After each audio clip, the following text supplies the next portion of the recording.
नमस्कार दोस्तों। तो आज की हमारी कहानी है पत्नी का मुंडन। बादशाह अकबर के समय में उनके दरबार में विद्वानों का बहुत सम्मान होता था। उन्हीं दिनों दिल्ली में एक प्रतिष्ठावान पंडित रहते थे। सभी को उनका आचरण पसंद था। उनका अकबर के दरबार में विशेष सम्मान था। पंडित को उनके सभी मित्र सदैव खुश रखते थे। वे एक बार जो बात कह देते थे उसे पूरी करने के लिए जी जान लगा देते थे। उनका स्वभाव था कि वे सबसे पूछे बिना किसी भी कार्य में हाथ नहीं डालते थे। एक रोज की बात है कि पंडित जी अपने घर के चौके में खाना खाने को तैयार बैठे थे कि अचानक उनके सामने रखे भोजन में बाल निकल आया। पंडित जी बाल को देखकर अपनी पत्नी को सचेत करते हुए बोले, देखो, इसे मैं तुम्हारी पहली भूल मानकर माफ कर रहा हूँ। अगर तुमने भविष्य में भी ऐसी भूल करने की कोशिश की तो याद रखना, मैं तुम्हारे सिर के सभी बाल मुंडवा दूंगा।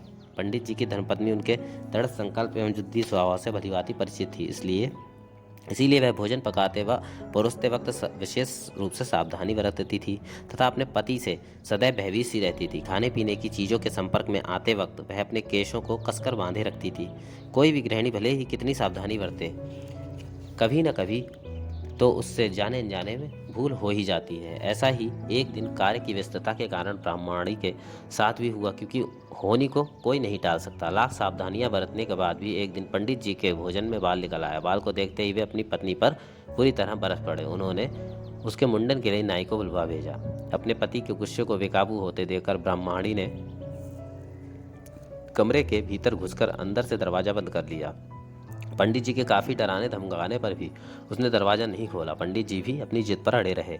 इस प्रकार खुद को धर्म संकट में फंसी जानकर ब्राह्मणी ने कुछ सोचकर किसी पड़ोसी के हाथों अपने मायके वालों को बुलाने के लिए खबर भिजवा दी। ब्राह्मणी के 4 भाई थे। अपनी बहन को संकट में फंसी देखकर उन्हें बड़ा कष्ट हुआ।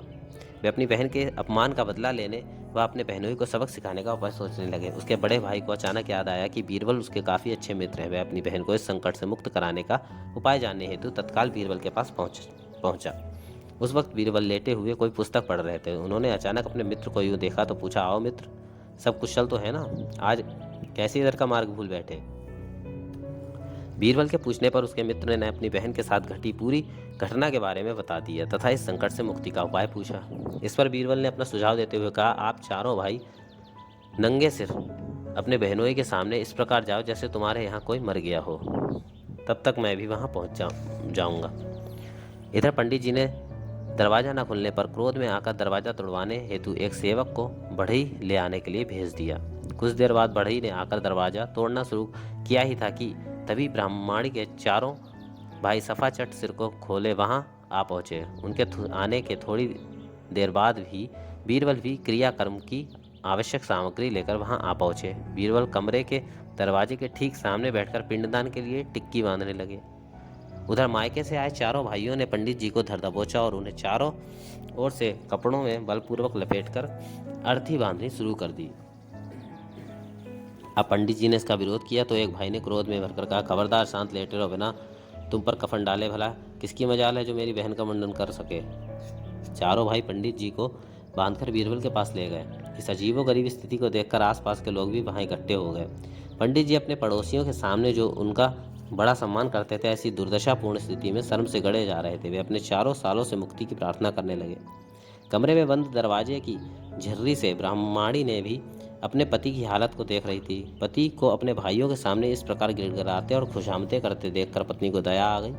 पत्नी का मन पिघल उठा। उसने मन में कहा, मेरे पति मेरे साथ चाहे कुछ भी क्यों न करें, लेकिन फिलहाल मुझे अपने पति को इस पान से बचाना चाहिए। मुझे अपने पति का साथ देना चाहिए। ब्राह्मणी ने फौरन ही दरवाज़ा खोल दिया तथा वह कमरे से बाहर आ गई। उसने अपने भाइयों के साथ ने हाथ जोड़ लिए और कहा कि वे लोग पंडित जी को छोड़ दें। भाइयों ने जब बहन की भी ना सुनी तो बीरबल ने स्वयं उनसे क्षमा मांगते हुए पंडित जी को छोड़ने का हुक्म दिया। बीरबल के कहने पर पंडित जी को छोड़ दिया गया। बाद में उन्हें अपनी जिद पर बड़ा पश्चाताप हुआ। इस स्वांग से बीरबल का आशय यह था कि पति के जीते जी पत्नी का मुंडन नहीं हो सकता। स्त्री का मुंडन उसी अवस्था में होता है जबकि उसका पति मर जाता है।